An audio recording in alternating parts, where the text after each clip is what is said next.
Salmo 119, do verso 25 ao verso 28, diz assim o texto: A minha alma está apegada ao pó, vivifica-me segundo a tua palavra. Eu te expus os meus caminhos e tu me valeste. Ensina-me os teus decretos. Faze-me atinar com o caminho dos teus preceitos e meditarei nas tuas maravilhas. A minha alma de tristeza verte lágrimas. Fortalece-me segundo a tua palavra. Oremos. Bendito Deus e Pai, exaltamos o nome glorioso do Senhor. Queremos, nesta manhã do dia do Senhor, render ao Senhor glórias, ó Deus, ao teu nome bendito. Queremos exaltar a tua majestade e ouvir, ó Deus Santo, a instrução da tua palavra. Que neste instante o Senhor fale ao nosso coração para a tua glória e louvor, em nome de Jesus, amém. Meus irmãos, após a queda de Adão, a vida debaixo do sol se tornou bastante complicada, bastante complexa. O pecado trouxe problemas nos mais variados níveis da vida humana. E é por conta disso, por conta dessa queda que houve lá no início, que você enfrenta problemas existenciais. Qual é o seu lugar no mundo? Qual é a perspectiva que você precisa ter para a sua vida? É por isso que por vezes você está prostrado, desanimado, desestimulado, sem motivos para a caminhada, cabisbaixo. Além disso, você enfrenta problemas também relacionais, sejam eles no nível familiar, marido e mulher, pais e filhos, seja nos relacionamentos com os amigos, com os irmãos da igreja, seja nos relacionamentos com os vizinhos, com os colegas de trabalho. Enfrentamos problemas nesse nível dos relacionamentos. E você enfrenta também perdas, frustrações, além de várias outras dificuldades. Isso não é somente para aqueles que estão afastados de Deus.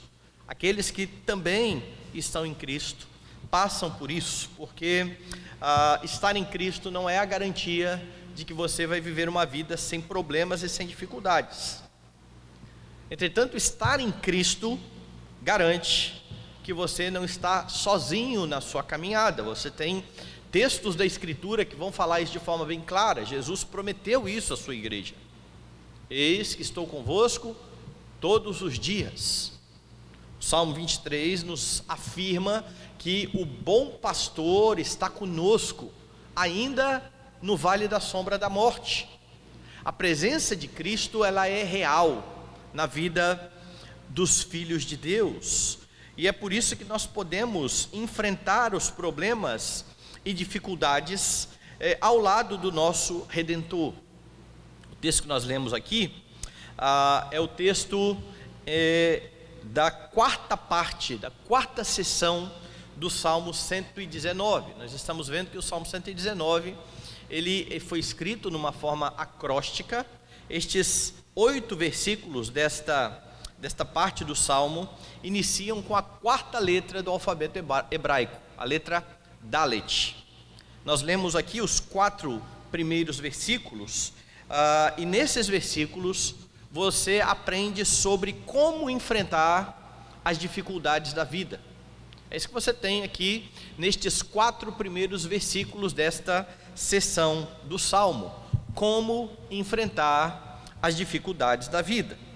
E a primeira coisa que o salmista estabelece aqui, coloca diante dos nossos olhos, é que você precisa colocar os seus problemas perante o Senhor, diante do Senhor. Veja como que ele desenvolve isto aqui no Salmo.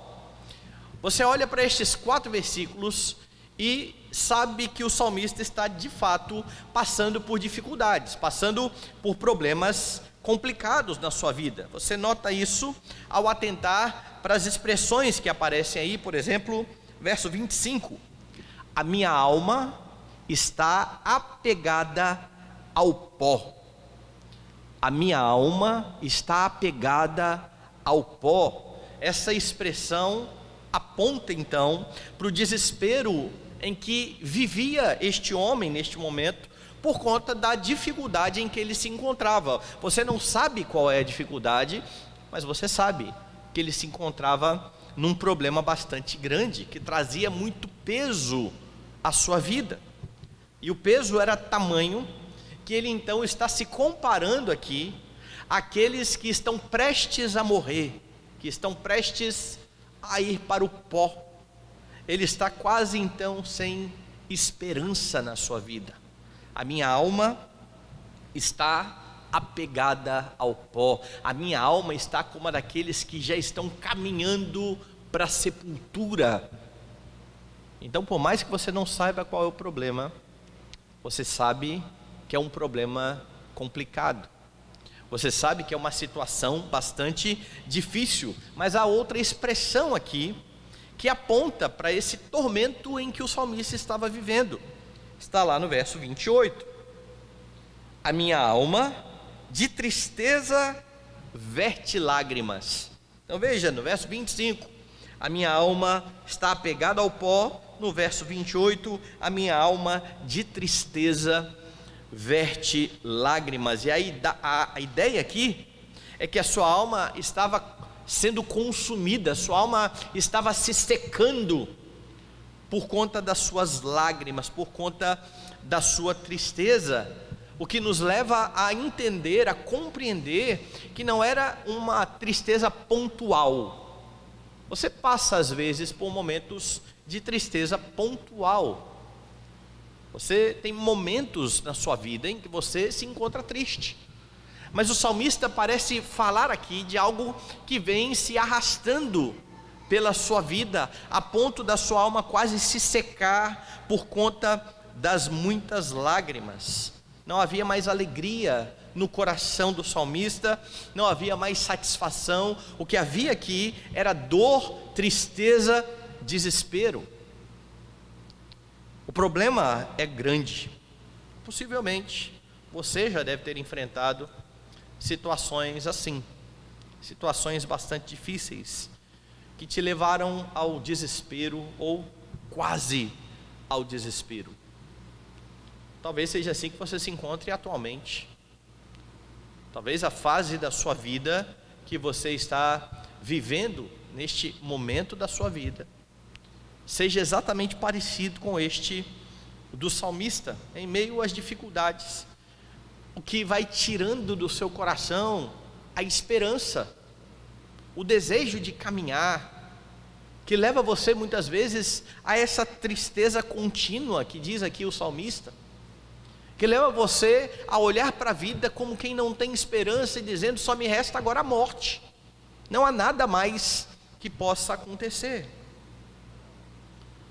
Pode ser que ainda você não tenha enfrentado um momento assim, nem que esteja passando por dificuldades no momento, mas nesse mundo caído, a possibilidade de sofrimento, ela é sempre iminente.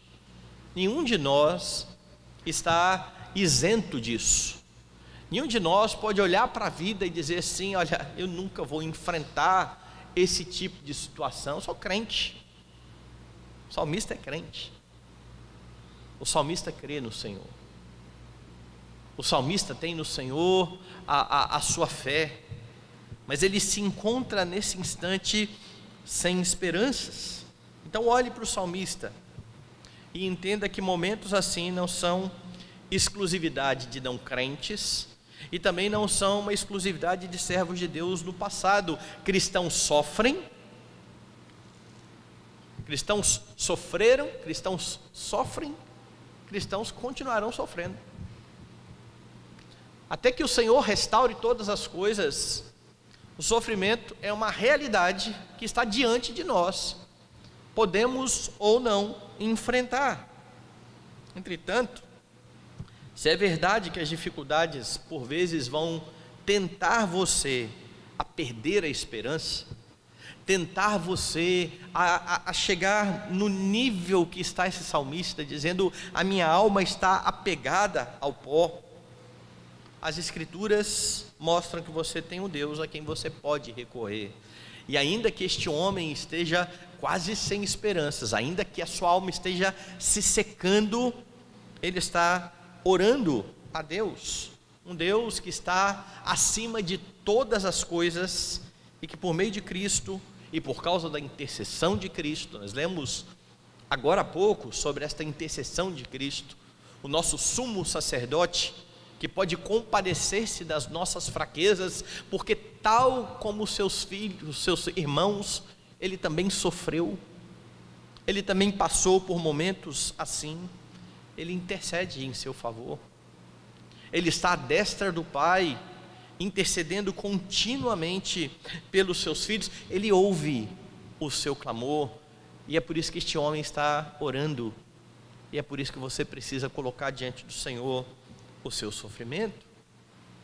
Você precisa levar a Deus as suas cargas. Veja aí o versículo 26, a parte A: eu te expus os meus caminhos e tu me valeste. Veja que interessante, ele começou dizendo no verso 25: a minha alma está apegada ao pó, vivifica-me segundo a tua palavra, eu te expus o meu caminho. E a ideia de expor o caminho aqui é narrar, declarar. Ele está dizendo: olha, Senhor, eu declarei ao Senhor o caminho em que eu estou vivendo, a forma como eu estou conduzindo a minha vida. Ele está colocando diante do Senhor os seus dilemas, os seus problemas, e ele está colocando também diante do Senhor a forma como ele está encarando estes problemas. Ele está dizendo: a minha alma está apegada ao pó. Ou no verso 28, a minha alma de tristeza verte lágrimas. Ele coloca diante do Senhor a situação e a sua reação. Senhor, a minha situação é essa, a forma como eu tenho lidado com isso é esta. E por que ele faz isso? Porque ele confia no Senhor.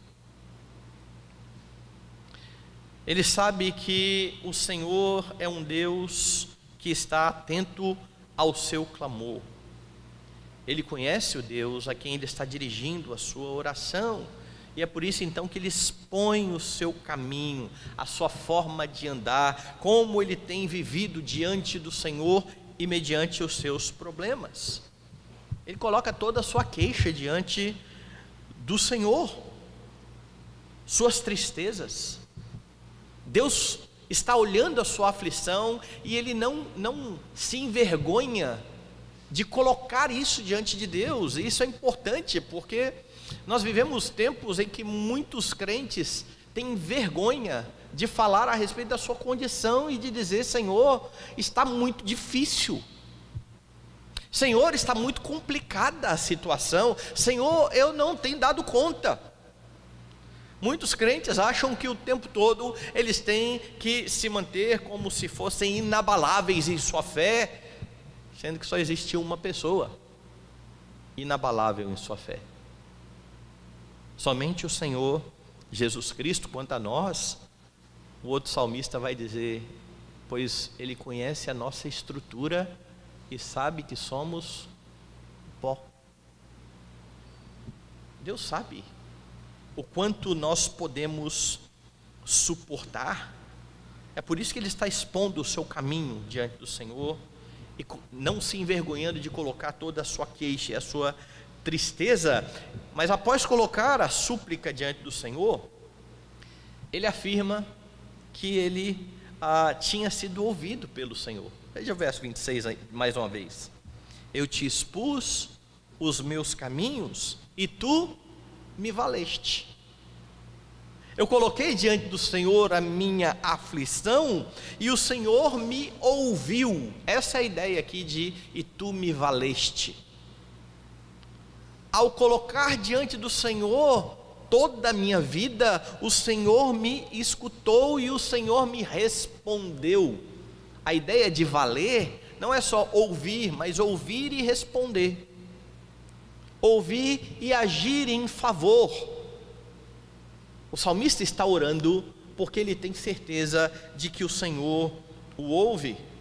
Quando você vai lá no Novo Testamento, você vai ter então o apóstolo João afirmando assim, lá no capítulo 5 da primeira carta: e esta é a confiança que temos para com Ele, que se pedirmos alguma coisa segundo a sua vontade, Ele nos ouve. E se sabemos que Ele nos ouve quanto ao que lhe pedimos, estamos certos de que obtemos os pedidos que temos feito. A convicção de João no Novo Testamento é semelhante à convicção do salmista. Eu expus o meu caminho e o Senhor me ouviu, o Senhor me valeu, o Senhor me respondeu. João diz: nós sabemos que Ele nos ouve. Deus está atento ao seu clamor. O Deus a quem você se dirige em oração está com os ouvidos bem abertos à sua petição, quando você pede segundo a vontade dEle.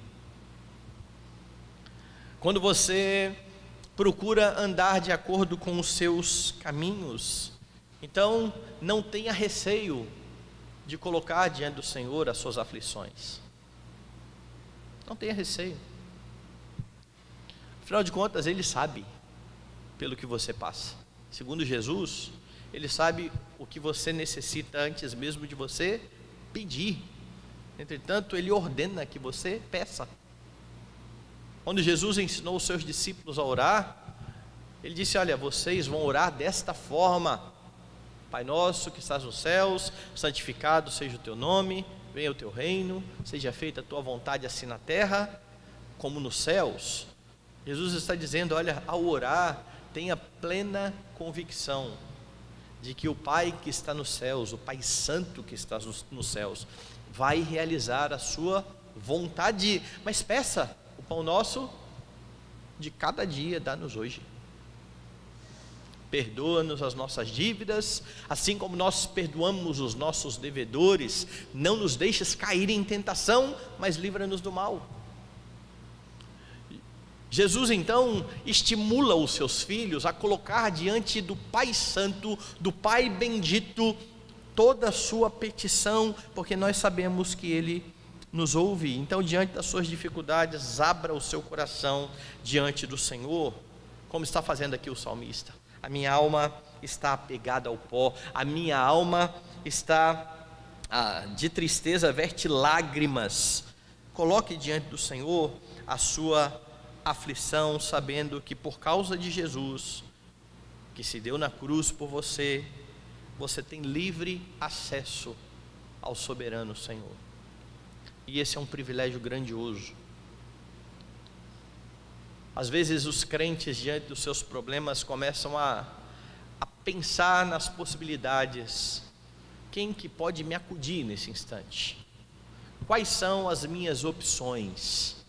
Bom, se o problema é de saúde, eu tenho dinheiro, eu tenho um plano de saúde, eu tenho algum amigo que é médico. Se o problema é de emprego, será que eu consigo me recolocar no mercado? Eu preciso fazer contatos. E eu começo a pensar em pessoas que talvez possam me valer, me ajudar. O problema existe, eu tenho pessoas ao meu redor, mas antes disso tudo, você tem um Deus a quem recorrer. Eu sei que esse Deus usa meios, e muitas vezes usará aqueles que estão ao nosso redor, muitas vezes para nos ajudar, para nos socorrer. É por isso que a Escritura vai dizer que nós confessamos os nossos pecados uns aos outros, aconselhamos uns aos outros, suportamos uns aos outros, porque existe esta questão relacional, mas nós fazemos isso uns aos outros, porque estamos ligados àquele que é o cabeça da igreja, e este que é o cabeça da igreja, ouve a nossa petição, ouve a oração, coloque diante dele a forma então como você tem andado, Senhor, a minha dificuldade é esta, eu tenho reagido assim. Porque por vezes as reações não são piedosas, são pecaminosas.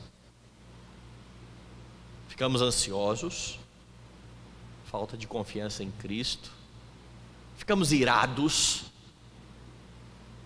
não admitimos passar por isso, pela situação, pela circunstância, queremos nos vingar, queremos dar a paga. Todas essas são reações pecaminosas. Então, quando eu exponho o meu caminho diante do Senhor, eu digo: Senhor, eu tenho passado por dificuldades, eu não tenho conseguido lidar com elas de forma santa e de forma piedosa. Porque nós não colocamos diante do Senhor só a dificuldade que nos assola, nós colocamos diante do Senhor a forma como muitas vezes estamos lidando diante dessas dificuldades, uma forma que não honra a Deus, que não traz louvor ao nome do nosso Redentor. E então peça perdão. Perdão, Senhor, pela minha ansiedade de não estar confiando no Senhor. Perdão por causa da minha justiça própria, que me leva então a me irar e a querer então ofender e dar a paga e me vingar. Perdão, Senhor, porque eu estou murmurando, eu estou me esquecendo do quanto o Senhor já foi bom para comigo. Exponha o seu caminho diante do Senhor, coloque diante dele a situação e o seu caminho, porque suas dificuldades podem até ser grandes, mas não tão grandes quanto é grande o seu Deus. Como é que você enfrenta as dificuldades da vida? Primeira coisa que o salmista diz: coloque o problema diante do Senhor, mas ele continua: busque orientação na palavra de Deus. Veja como isso se desenvolve aqui nestes 4 versículos. O salmista vai além da queixa, ele vai além do colocar diante do Senhor o seu problema. Isso é importante, nós precisamos fazer. O problema é este, a minha reação tem sido essa. A minha reação: Senhor, não tenho honrado o seu nome, eu tenho sido incrédulo, eu tenho ficado com medo, eu tenho me sentido desamparado. Ok, este é o problema. Como é que o Senhor responde? Ele sabe que o Senhor fala por meio da palavra, e é por isso então que ele recorre à Escritura, ele recorre à lei do Senhor. E os versículos 26 e 27 vão mostrar aí um contraste bastante interessante. Repare aí os 2 versículos, eu vou ler os 2 na sequência para que você entenda esse contraste. O 26: eu te expus os meus caminhos e tu me valeste. Ensina-me os teus decretos, faze-me atinar com o caminho dos teus preceitos e meditarei nas tuas maravilhas. Veja, no verso 22 ele diz: Senhor, meu caminho é este aqui, o problema é este, a reação é essa, eu me sinto sem esperança, apegado ao pó, a minha alma está triste e verte lágrimas todo dia. Este é o meu caminho. Mas depois de fazer isso, ele diz: me faça entender o caminho do Senhor. O meu caminho é esse. Qual é o caminho do Senhor? Me faça atinar. Essa não é a palavra que está aí? Me faça entender ou atinar com o teu caminho, com o caminho que Deus propõe na sua lei. Diante da nossa vida nós vamos ter vários caminhos. Nós temos o caminho do Senhor e nós temos vários outros, inclusive alguns que nós quase criamos ali no facão, tentando entrar na selva e fazer o nosso próprio caminho, enquanto o caminho está pavimentado aqui. Pessoas que não atinam, não atentam para o caminho do Senhor, são como pessoas que deixam uma rodovia pavimentada, perfeito estado, para tentar fazer uma picada aqui, um atalho no meio do mato, cheio de buraco. É por isso que ele está dizendo: olha, este é o meu caminho, me faça entender o caminho do Senhor. Então há uma conexão entre esta afirmação e o que se segue. E o que se segue é: ensina-me os teus decretos. Como é que Deus faz você atinar para os caminhos dele? Por meio dos seus decretos. É por isso que ele está pedindo: Senhor, me ensine os teus decretos, faze-me atinar com o caminho dos teus preceitos, e meditarei nas tuas maravilhas. Eu estou andando aqui, Senhor, me faça entender o teu. Em suma, o salmista está pedindo que o seu caminhar esteja em conformidade com o caminho de Deus, com a lei do Senhor. Mas para isso ele precisa ser ensinado. Para isso ele precisa recorrer ao seu mestre por excelência. Ele precisa dizer: Senhor, instrua a minha vida. E Deus faz isso por meio da palavra. E ele diz mais, ele diz que ao entender o caminho de Deus, ao compreender o caminho de Deus, ele iria então meditar nas maravilhas do Senhor. É isso que ele está dizendo aí no versículo 27, olha: faze-me entender ou atinar com o caminho dos teus preceitos, e aí então depois disso eu vou meditar nas tuas maravilhas. Eu vou compreender o quão maravilhoso é este caminho que o Senhor está propondo para mim. Mas eu preciso ser instruído pelo Senhor. Eu preciso compreender a partir da palavra do Senhor. E isso parece ecoar aquilo que Paulo ensina lá no Novo Testamento. Porque no Novo Testamento, no texto de Romanos, capítulo 12, Paulo, depois de expor a obra de salvação nos 11 primeiros capítulos, nos 11 primeiros capítulos de Romanos, você tem o estado do homem. O homem está perdido em seus caminhos. O que Deus fez? Ele veio ao homem e então salvou esse homem. E agora? Agora que você é salvo. Agora que você é salvo, a partir do capítulo 12, então Paulo diz assim: rogo-vos, pois, irmãos, pelas misericórdias de Deus, que apresenteis o vosso corpo por sacrifício vivo, santo e agradável a Deus, que é o vosso culto racional, e não vos conformeis com este século, mas transformai-vos pela renovação da vossa mente. Ou em outras palavras, olha, não se deixe moldar pelos caminhos deste mundo. Não se deixe moldar pela forma de pensar deste século, mas transformai-vos pela renovação da vossa mente, para que experimenteis qual seja a boa, agradável e perfeita vontade de Deus. Não parece que é isso que o salmista está falando lá? É lógico, com outras palavras. Senhor, o meu caminhar tem sido esse, me ensine um novo caminhar. Me ensine o caminhar de acordo com a tua palavra. Então, ao buscar orientação na palavra de Deus, você vai encontrar direção em meio aos seus problemas, em meio aos dilemas da sua vida, as dificuldades que você tem vivido. Você precisa aprender a pensar em conformidade com a palavra de Deus, para não sucumbir nos dias maus. Quando nós aprendemos a pensar de acordo com a palavra de Deus, na força e no poder do Espírito Santo, ao invés de reações pecaminosas, nós começamos a ter reações santas. Ao invés de nos irar, nós iremos ter domínio próprio. Ao invés de entrar em desespero e de ter ansiedade, nós estaremos com o coração aquietado por saber que o Senhor é Deus, por saber que Ele cuida da nossa vida.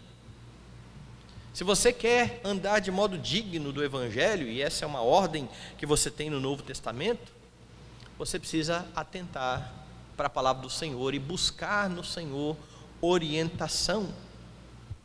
Na palavra do Senhor, o salmista sabia que encontraria vida, e é por conta disso que, após ele declarar que a sua alma então estava à beira da morte, veja o que ele rogou. Veja lá o verso 25 de novo: A minha alma está apegada ao pó, a minha alma está semelhante àqueles que estão quase morrendo. Sabe qual é o pedido então diante disso?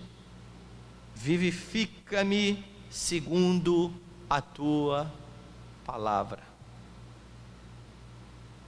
Por que o salmista recorre ao ensino de Deus?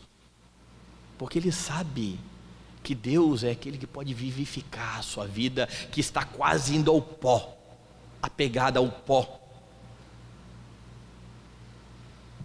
A ideia é que o Senhor restitua a sua vida, e isso está em acordo com o Salmo, com outro Salmo, Salmo 19, quando o salmista diz: a lei do Senhor é perfeita e restaura a alma.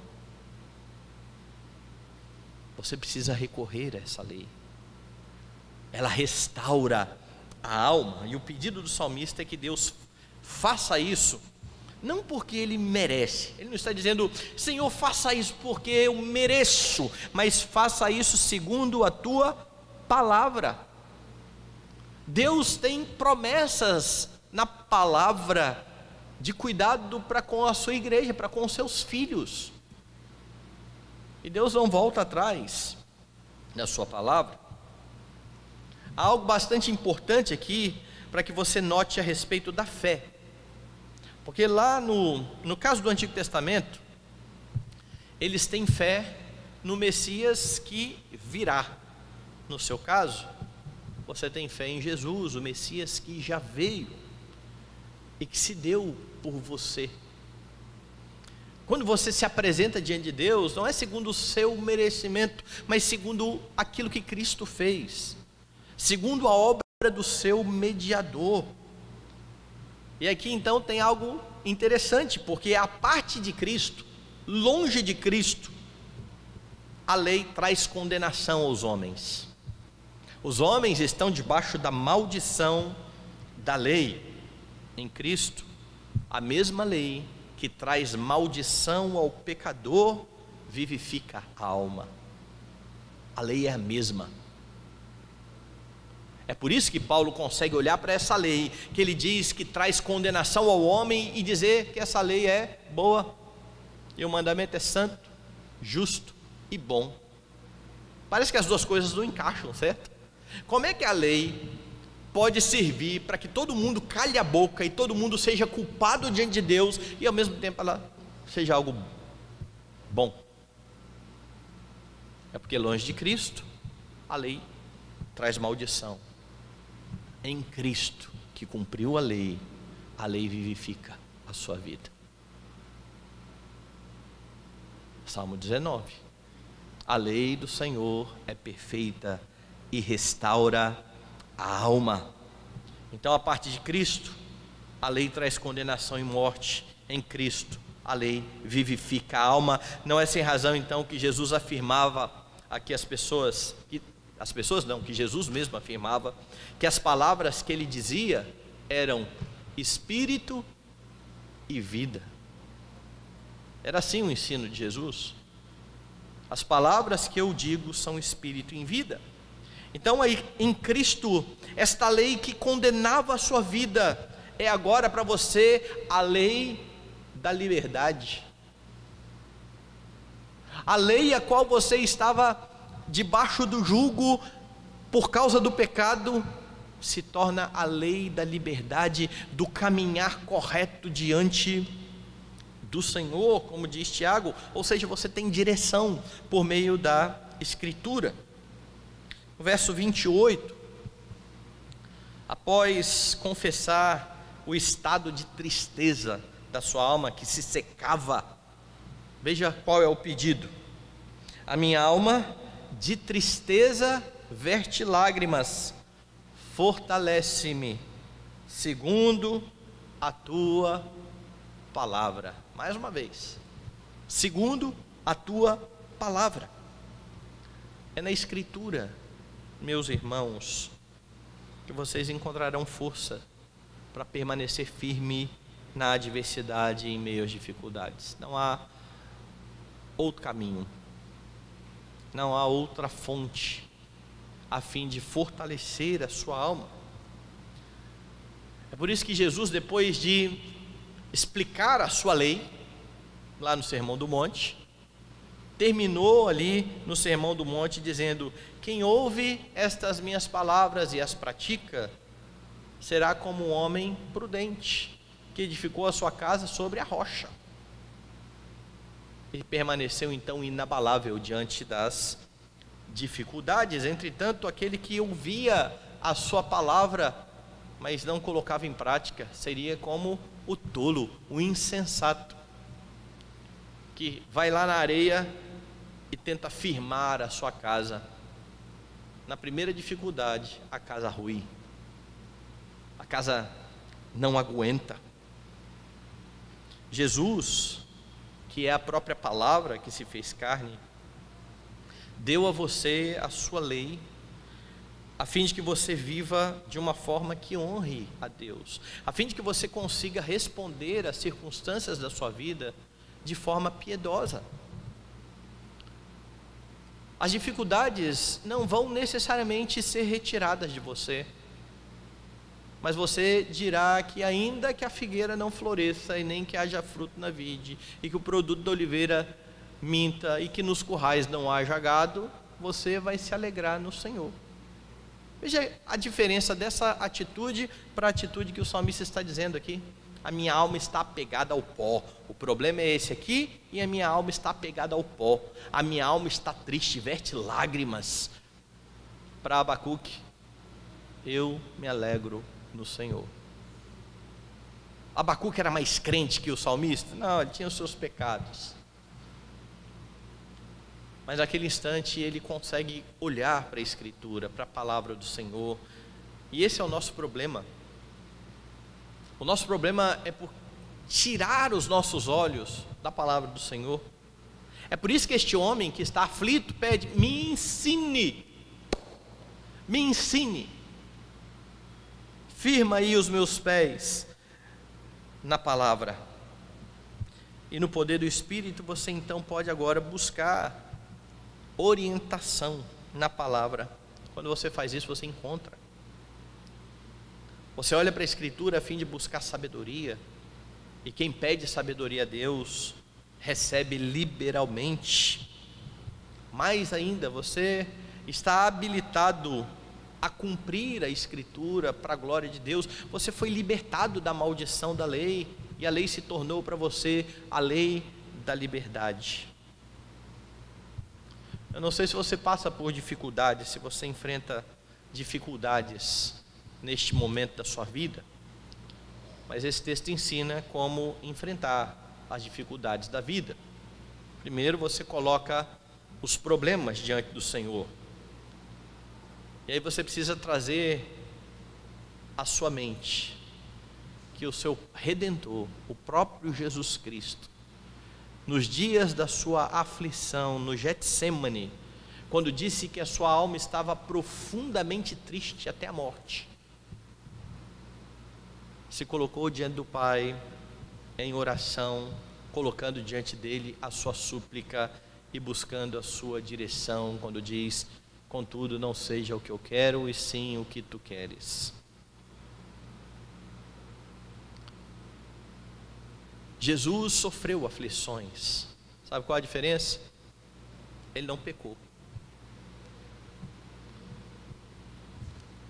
Ele coloca diante do Pai e se submete ao Pai, e por ser submisso, ele se deu na cruz por sua vida, garantindo que você tem agora livre acesso ao Pai, garantindo que as suas orações chegarão ao Pai por meio da sua mediação.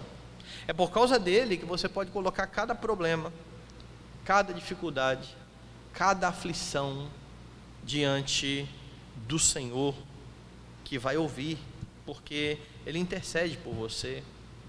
Ele é o seu sumo sacerdote perfeito.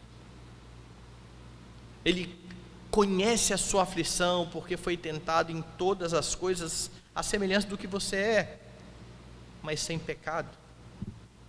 Ele sabe sobre as suas aflições e está com você. Coloque os problemas diante do Senhor, busque orientação na palavra. O que o salmista fez nos direciona.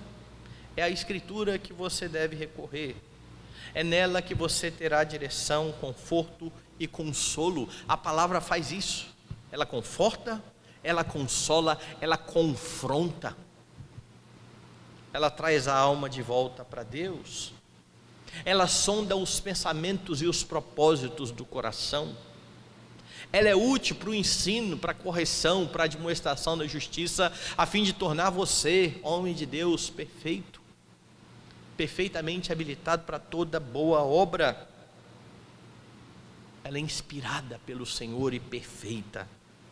Em suma, o que os versículos então estão ensinando é a verdade bíblica de que na oração você fala com Deus, expõe a Ele os seus problemas e os seus dilemas, e na palavra Deus fala com você.